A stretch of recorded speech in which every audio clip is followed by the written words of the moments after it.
Écoutez, c'est parti. Je vous remercie d'être présent pour ce troisième édition de la mise à jour social média. Donc là, nous en sommes au troisième épisode. J'avais déjà proposé ça il y a quelques mois. J'avais proposé ça, un petit peu avant l'été. J'en avais proposé un autre au début de l'été. Et bien maintenant, voilà, on est en début d'année, donc déjà tous mes vœux, hein. Il paraît que c'est toujours de saison. Et puis, c'est parti pour cet essentiel social média numéro 3. Bon, tout d'abord, je me présente rapidement, donc pour ceux qui ne me connaissent pas encore. Je m'appelle Julien, donc voilà, parmi euh, en tout cas les missions qui sont les miennes en tant qu'indépendant dans la communication. Donc, je suis consultant social média pour du stratégique ou pour de l'opérationnel. Je propose également de la formation, que ce soit du coaching personnalisé, que ce soit dans l'IA générative du social media, etc. Également du développement de concepts éditoriaux, donc je travaille avec des annonceurs, également avec des agences, et j'ai également une partie de mon activité qui tourne autour de la rédaction et avec des principes de storytelling que j'aime à mettre en place dans chacun de mes projets. Voilà, je passe rapidement, donc également parmi voilà, quelques-unes des références avec qui j'ai le plaisir d'avoir travaillé ou de travailler actuellement. Et voici pour cette petite page de pub qui se termine avec, je propose deux formats chaque semaine sur la page LinkedIn sur laquelle vous me suivez, c'est-à-dire à la fois une veille social média, donc c'est tous les lundis matins, et aussi une veille IA générative que je propose tous les jeudis. Allez, on passe aux choses sérieuses. On va du côté de Meta. Donc là, je vais vous faire une revue des informations qui sont parues. On essaye de faire ça en 20-25 minutes à peu près. Donc la première, Meta AI officiellement lancée. Donc effectivement, c'est le service d'intelligence artificielle du groupe Meta qui est lancé sur WhatsApp, Facebook, Insta, avec des options de modification d'images, la mise en place de chatbots, le tout dans 22 pays, mais pour l'instant, ce n'est pas disponible en France, ce n'est pas disponible de manière générale en Europe. Donc c'est quelque chose qui va sans doute venir, bien qu'il y ait, et vous êtes sans doute au courant de la situation, quelques soubresauts du côté de Meta. Mais en tout cas, ça va amener à une multiplication des contenus synthétiques. La deuxième info, vous la connaissez sans doute, c'est la fin du fact-checking sur l'ensemble de l'univers méta qui a été annoncé par Mark Zuckerberg. Je ne vais pas revenir sur les conditions, on va dire, politiques de tout ça. On les connaît, voilà, on voit ce qui s'est passé avec l'arrivée de Trump au pouvoir. Donc effectivement, Meta qui va prochainement éteindre le fact-checking au profit des notes communautaires sur tous ses réseaux. Une chose, l'Union européenne, donc l'Europe pour l'instant ne sera pas concernée dans un temps 1. Pour autant, ça rebat largement les cartes sur ce qu'on peut faire sur ces plateformes et sur les sujets qu'on va pouvoir y traiter. Quand on parle de safe place, par exemple pour des entreprises, pour des institutions, etc., bah là, il s'avère qu'on va avoir un petit problème à ce niveau-là, puisque Meta, très clairement, ne constitue pas une safe place à proprement parler avec tout ça. Et notamment, on a le sujet des notes communautaires qui sont inspirées de X. On va dire que sur le papier, ça peut être assez vertueux que chacun puisse s'emparer des sujets et on va dire qu'il puisse y avoir une vigilance populaire, mais on connaît tous et on voit tous dès à présent les dérives que cela peut engendrer. Donc attention sur Meta, des gros changements à venir et une présence sur les plateformes sans doute à interroger plus que ce qu'elle n'était jusqu'à présent. Du côté de Meta également, une petite news très rapide. Meta qui a stoppé vraiment assez brutalement Meta Spark. Donc Meta Spark AR, pardon. Ça permettait de créer des dispositifs en réalité augmentée. Donc ça a été brutalement suspendu le 14 janvier. Sans trop d'explications, on va dire que maintenant ça va peut-être être la manière de faire du côté de Meta. C'est-à-dire qu'on va annoncer des choses brutalement et on va surtout les retirer très brutalement. Donc voilà, c'était quelque chose qui était intéressant en termes de développement. Ça permettait d'aller un petit peu plus loin, mais voilà, une expérience qui est mise de côté. On passe du côté d'Insta. Du côté d'Insta, beaucoup de news. Et d'ailleurs, c'est très bien d'avoir fait que j'ai prévu ce live aujourd'hui, puisqu'il y a beaucoup d'annonces qui ont été faites hier notamment. La première, c'est Edits. Edits qui va être une nouvelle application qui devrait arriver courant du printemps, peut-être début du printemps. Il va s'agir d'une application de montage vidéo à la CapCut avec beaucoup de fonctionnalités. Donc très clairement, ils veulent se mettre en frontal avec CapCut, hein. Ils l'ont déjà fait avec Insta, en frontal avec TikTok. Et donc là, l'idée, ça va être d'avoir une application autonome qui va vraiment permettre d'éditer à fond les vidéos. Donc avec des outils de montage, avec des outils effectivement d'intelligence artificielle, avec pas mal d'effets pour créer des vidéos les plus qualitatives possibles. Tout ça, bien évidemment, en format court. Donc ça va être Edit, ça va arriver très prochainement.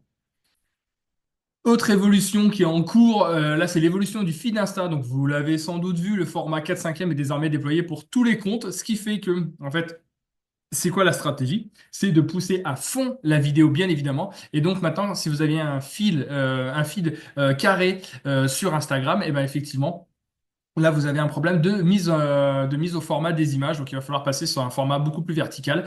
Voilà, ça va être un peu compliqué. Et il y a aussi une autre chose, c'est l'évolution du feed, c'est-à-dire que là, comme vous le voyez dans la capture d'écran que je vous propose, euh, ici, vous avez les stories à la une qui sont désormais intégrées de manière équivalente aux Reels, etc. Et même les stories à la une vont intégrer le fil. Donc, c'est-à-dire quand on va laisser une stories à la une, elle va devenir une publication classique qu'on va retrouver dans notre grille. Donc là aussi, gros changement en cours.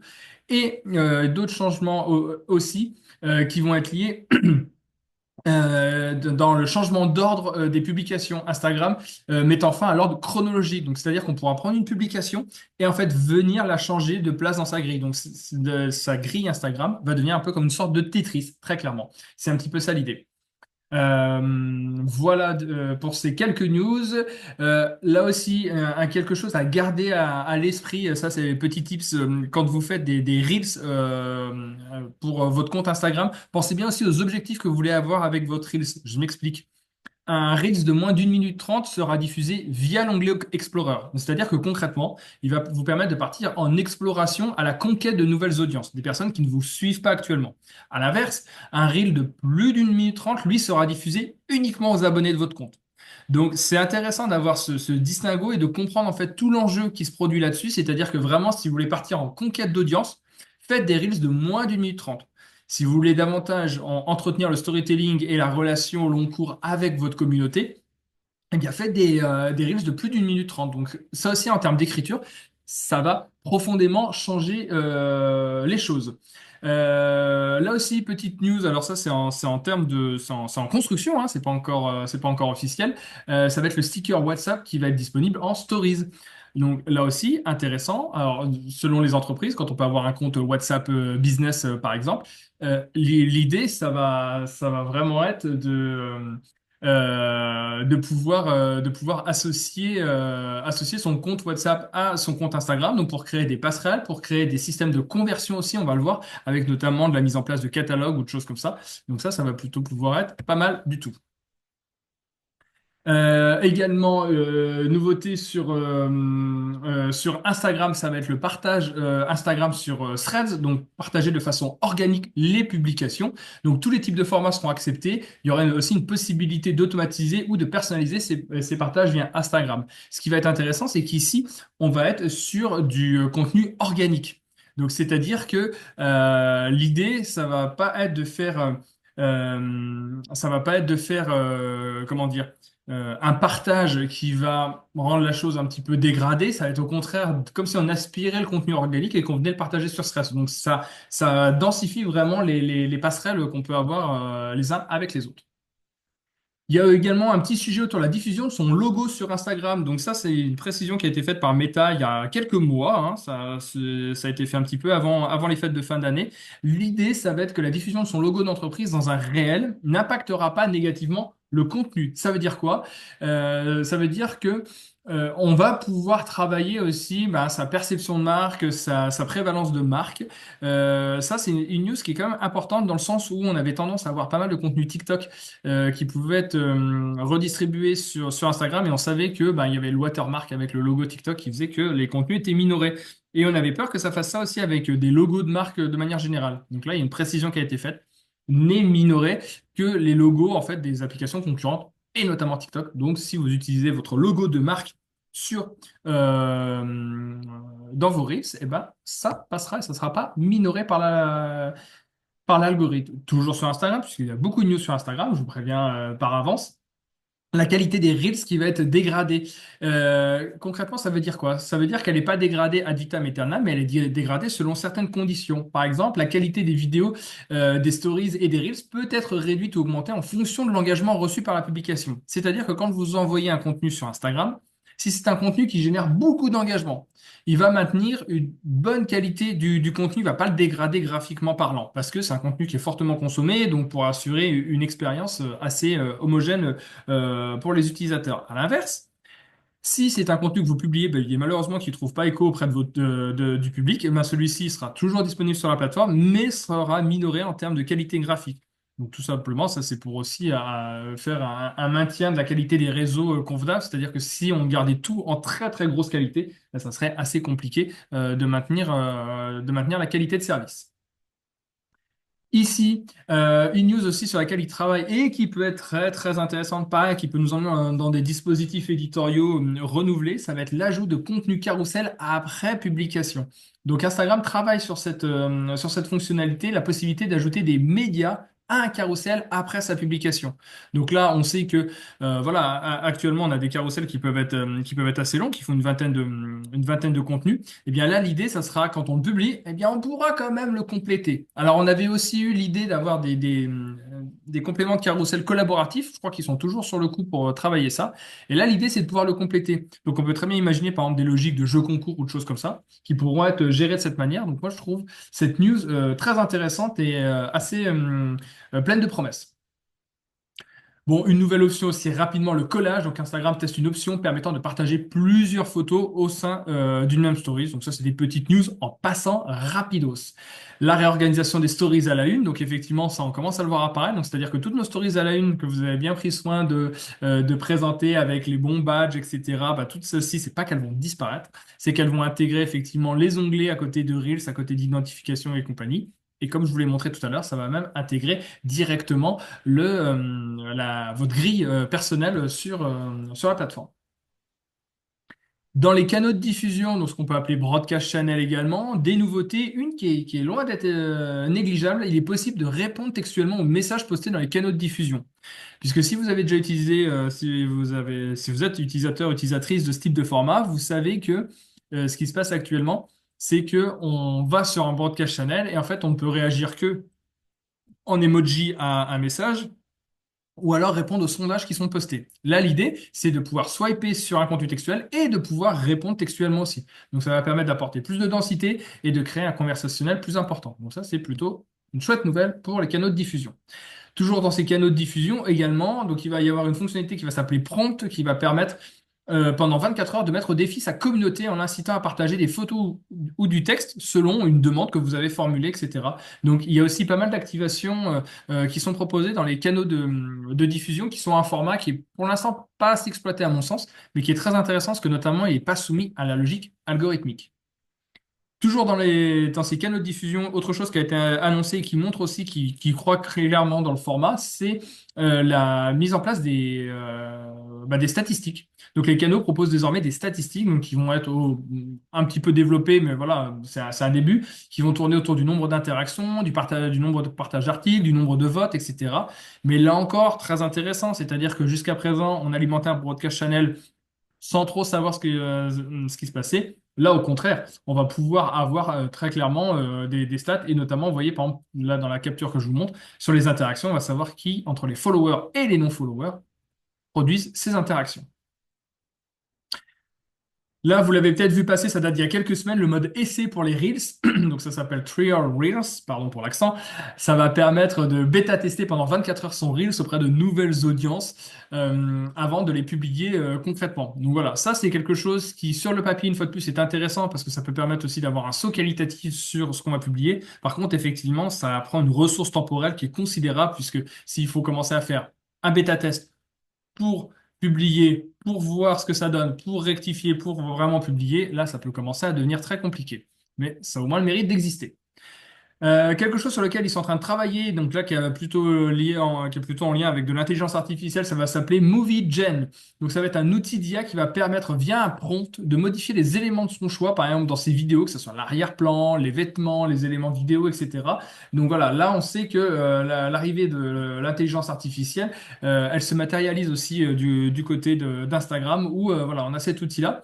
Donc c'est vrai qu'avec ce que je vous ai montré tout à l'heure, avec Edits plus MovieGen, effectivement, on va arriver dans encore une nouvelle forme de professionnalisation des créateurs de contenu avec des outils, si ils arrivent dans les formes qui nous sont annoncées, ce qui est pas encore certain à l'heure actuelle, compte tenu de la situation globale, ça va vraiment permettre encore de gagner un cran en termes de génération de contenu. Là encore, petite option rapide dans les Reels qui est déployée, c'est une nouvelle option sonore dans les Reels, donc qui va permettre de créer donc, notamment des fondus sonores. Donc ça, c'est juste des petits effets, mais c'est toujours sympathique. Je l'ai mis quand même dans la veille. On a fini avec Instagram et les 70 nouvelles que je vous ai présentées. On passe du côté de WhatsApp à présent, avec des nouvelles options dans les communautés. Donc quelles sont ces nouvelles options dans les communautés? Les communautés, elles vont proposer désormais deux nouvelles options qui vont être les réponses rapides et les catalogues. Alors, si vous vous souvenez tout à l'heure avec la news d'Instagram où on disait qu'on pouvait avoir un sticker WhatsApp pour nous ramener sur un channel WhatsApp. Ici, maintenant, avec des réponses rapides et des catalogues, effectivement, on va pouvoir accélérer la conversion qu'on va pouvoir et on va dire la complémentarité qu'on va pouvoir avoir entre les différentes plateformes. Là aussi, quelque chose qui est intéressant, qui met aux prises de l'intelligence artificielle, ça va être la transcription des vocaux. Donc WhatsApp va permettre de transcrire l'intégralité des vocaux envoyés pour les consommer en toute situation. Donc c'est-à-dire que le vocal, on sait que c'est un format qui fonctionne très très bien, on en reçoit tous de ces fameux vocaux. Voilà, c'est assez facile et assez efficace à faire. Et bien là, l'idée, ça va être de pouvoir, quand on reçoit un vocal, de pouvoir avoir la transcription automatique permettant aussi de le consulter à d'autres moments, parce qu'on n'a pas toujours un casque où on n'est pas toujours seul pour pouvoir écouter un vocal, donc ça peut être aussi intéressant en termes d'accessibilité, et ça c'est nourri avec de l'IA. Rapidement du côté de LinkedIn, puisque le temps file, les live event ads, donc ça c'est intéressant, donc c'est quelque chose que j'aurais pu mettre en place aujourd'hui, puisque nous sommes en live sur LinkedIn, et d'ailleurs je vous remercie d'être présent et de participer à ce live. L'idée, ça va être un nouveau format publicitaire LinkedIn. Donc cette publicité, elle va permettre de faire la promotion en temps réel de son live pendant que celui-ci se déroule. Donc ça, je trouve ça intéressant parce qu'effectivement, les lives, ben, on sait que c'est quelque chose qui fonctionne bien.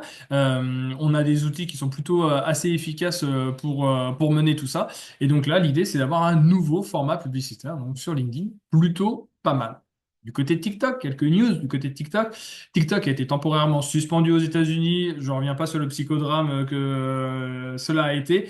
Voilà. Donc pendant quelques heures, TikTok ça a été suspendu avant d'être disponible, d'être de nouveau disponible. Et d'ici 90 jours, la situation de TikTok va évoluer aux États-Unis.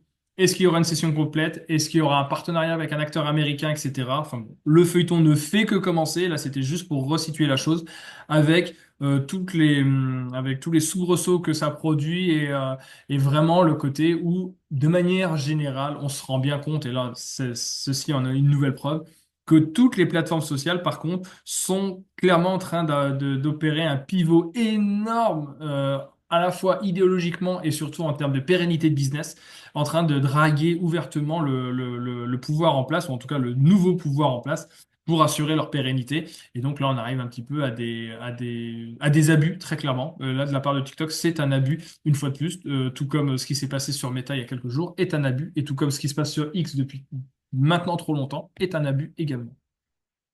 Le share on TikTok, rapidement, on peut partager ses morceaux depuis Spotify ou Apple Music via un sticker ou en DM. Voilà, c'est quelque chose qui est possible. Donc, pareil, pour faire des liens entre plateformes et notamment Spotify qui, bien qu'étant une plateforme de streaming musical, s'achemine de plus en plus comme étant une plateforme qui joue la viralité, la sociabilité de ses contenus. TikTok Shop qui arrive en Europe, donc TikTok Shop, il lance ses options de shopping intégrées. Ils ont lancé ça en Espagne et en Irlande. Et l'objectif, c'est de parvenir à proposer des achats au cœur de l'application. Grand fantasme de tous les marketeurs, de toutes les entreprises de faire de l'achat in-app. Pour l'instant, en Europe, ce n'est pas possible. C'est possible dans très peu d'endroits à travers le monde. Et donc là, c'est une fois de plus l'idée de pouvoir intégrer au maximum le tunnel de conversion. On n'est pas encore tout à fait dans le domaine. Je mets ma carte bleue sur TikTok et j'achète sur TikTok ou sur une autre application mobile. Ça va sans doute venir, mais ça met beaucoup de temps et on voit que progressivement, et TikTok pousse à fond pour aller dans cette veine-là. Quelques news du côté de Threads très rapidement. Donc voilà, un petit badge d'activité sur Threads, ça permet aussi de voir quand les gens, quand vos contacts sont en ligne pour faire de la messagerie, pour échanger, etc. Donc ça, c'était une petite news très rapide. Il y a aussi des changements qui vont être opérés que je trouve plus intéressants. Jusqu'à présent, on voyait vraiment que la présence sur Threads était intimement liée à la présence qu'on avait sur Instagram. L'idée ici, ça va être de continuer à lier les deux comptes, mais surtout de se dire que bah, l'image de couverture, on peut très bien avoir une image de couverture spécialement pour Threads et une spécialement pour Instagram. Et l'autre idée, ça va être aussi de pouvoir se dire que son nom, le nom de son profil, bah, on peut aussi un petit peu l'amender, le changer, que ça soit pas exactement le même que celui qu'on a sur Instagram. Je trouve que c'est des petites évolutions, mais qui sont assez intéressantes. Pareil, l'arrivée des stats. Alors, il y a quelques mois, c'est l'arrivée des stats sur ordinateur. Maintenant, c'est l'arrivée des stats sur mobile euh, pour affiner davantage sa stratégie. Et il y a notamment maintenant des statistiques qui sont beaucoup plus évoluées individuellement pour chaque prise de parole sur la plateforme. Et Threads qui continue à sa percée, hein. Très clairement, c'est une plateforme qui se passe, voilà, qui est plutôt en forme, qui commence à trouver sa place et il y a pas mal d'outils. On voit qu'il développe beaucoup d'outils pour la pousser. Donc, on sent qu'il croit énormément en cette plateforme. Ça se matérialise notamment par la news que je vous présente à l'écran, qui est l'arrivée de la pub sur Threads. Donc, d'ici quelques jours, semaines, il sera possible de créer des campagnes publicitaires via Threads en y associant la puissance de l'outil publicitaire Meta, qui demeure l'un des outils publicitaires les plus puissants. Donc là encore, on sait que s'ils vont commencer à monétiser les plateformes, c'est qu'il y a des vraies opportunités derrière. Et ça va peut-être aussi permettre à certaines marques de faire leur arrivée ou en tout cas de déployer plus intensément leur présence sur cette plateforme. Bon, pareil, le partage de contenu sur Threads avec une petite particularité que je trouve très intéressante. Donc, c'est Threads qui propose une option qui s'appelle Use Media pour utiliser uniquement un contenu pour une publication tout en créditant l'auteur. L'idée, c'est pas de faire un retweet, hein, je vais qualifier ça comme ça. C'est vraiment juste de dire, tiens, cette vidéo m'intéresse, je récupère cette vidéo et j'en fais ma propre publication sans reprendre le contenu textuel de la publication d'origine. Alors, on va créditer l'auteur, mais je trouve ça intéressant. C'est vraiment juste s'emparer de la photo, de la vidéo, etc., pour faire sa propre publication. Je trouve ça pas mal. C'est différent d'un repartage, mais plutôt bien vu. Du côté de YouTube, rapidement, les shorts de 3 minutes, maintenant, on le sait, jusqu'à 3 minutes, toute vidéo est désormais considérée comme un short, et ça sur tous les comptes, hein. Il n'y a plus de comptes qui sont pas là-dessus. Et c'est un réglage qui est non rétroactif, c'est-à-dire que vos précédentes vidéos de moins de 3 minutes ne se transforment pas en shorts. Et surtout, c'est un outil de forte viralité, puisqu'on sait que le shorts est diffusé de façon algorithmique et non de façon uniquement auprès des abonnés. Pareil, sur les shorts, ils continuent d'y croire énormément. Donc, les shorts s'ouvrent au partenariat. Il est possible de demander des partenariats avec des marques pour les créateurs dès 4000 abonnés. Donc, il y a une forme de monétisation qui commence à émerger sur la plateforme. Le doublage automatique, donc là encore, grâce à l'intelligence artificielle, en tout cas à des outils d'intelligence artificielle, YouTube active le doublage automatique des vidéos en créant des pistes audio spécifiques pour les publics locaux. Là aussi, très intéressant. Vous êtes une entreprise, vous opérez sur différents marchés à droite à gauche, ou vous êtes un créateur de contenu et vous voulez adresser votre contenu au plus grand nombre. Bah, effectivement, le doublage automatique peut vous permettre voilà, de toucher efficacement d'autres publics. On sait que jusqu'à présent, il y avait une option qui était très coûteuse, qui était celle de créer des chaînes spécifiques par marché locaux. Et là, au contraire, on va profiter de la puissance de YouTube. Du côté de X, Grok, c'est ce nom étrange, c'est l'intelligence artificielle de X qui auparavant était disponible uniquement pour les abonnés X Premium, et bien maintenant c'est accessible gratuitement pour tous les utilisateurs. Donc Grok permet de générer des contenus graphiques et textuels sans limitation et notamment de faire de créer de fausses informations, hein, disons-le clairement, notamment en s'inspirant de visages de personnalités connues. Moi j'ai fait plusieurs tests avec Grok, c'est amusant dans sa génération, c'est extrêmement énervant et c'est extrêmement terrorisant en termes d'enjeux de société que cela peut produire. Pareil, l'intégration de Grok dans les messages. Donc maintenant, vous le voyez, si vous composez toujours des messages sur X, alors, je sais qu'il y a tout le mouvement de quitter X. J'ai pas, je milite ni pour l'un ni pour l'autre. Voilà, chacun a ses enjeux, mais en tout cas, je fais quand même de la veille sur ce réseau-là. L'intégration de Grok dans les messages X, donc désormais pour de la rédaction, pour de l'optimisation, etc. Vous avez un petit bouton X qui vous permet d'aller un petit peu plus loin. Sur les 3 dernières minutes, je fais un petit truc, je fais rapidement, parce que j'aime bien faire un petit volet aussi impact énergétique, impact environnemental de nos chères plateformes sociales. Donc ici, l'empreinte carbone des plateformes sociales par an, le podium à travers le monde. Alors le podium, pas des plus vertueuses, hein, le podium des plus compliqués. Donc le premier, ça va être TikTok, le deuxième, ça va être YouTube, et le troisième, ça va être le groupe Meta. Si on va rapidement dans le truc, par exemple, l'empreinte carbone de TikTok à travers le monde, c'est 53,7 millions de tonnes, ce qui est l'équivalent de l'empreinte carbone du Portugal. C'est juste pour vous donner des ordres d'idée quand on utilise TikTok, c'est quand même assez impressionnant. YouTube qui est sur la deuxième marche, 14,3 millions de tonnes, soit l'impact carbone annuel de l'Estonie. Et enfin, Meta, c'est 7,4 millions de tonnes, soit l'impact carbone du Luxembourg. C'est juste pour avoir un petit peu d'informations là-dessus. C'est des informations qui ont été collectées auprès de Greenly. Et je trouve ça toujours intéressant d'être un peu en conscience sur ces sujets-là. De la même manière, TikTok émet 3,19 millions de kilogrammes de CO2 par an en France. Ça, c'est l'impact du mix énergétique local, parce que nous avons un mix énergétique qui est fortement nucléaire en France. Et du côté des États-Unis, TikTok, ça émet 64,6 millions de kilos de CO2 par an aux États-Unis, compte tenu de leur mix énergétique qui est moins décarboné que le nôtre.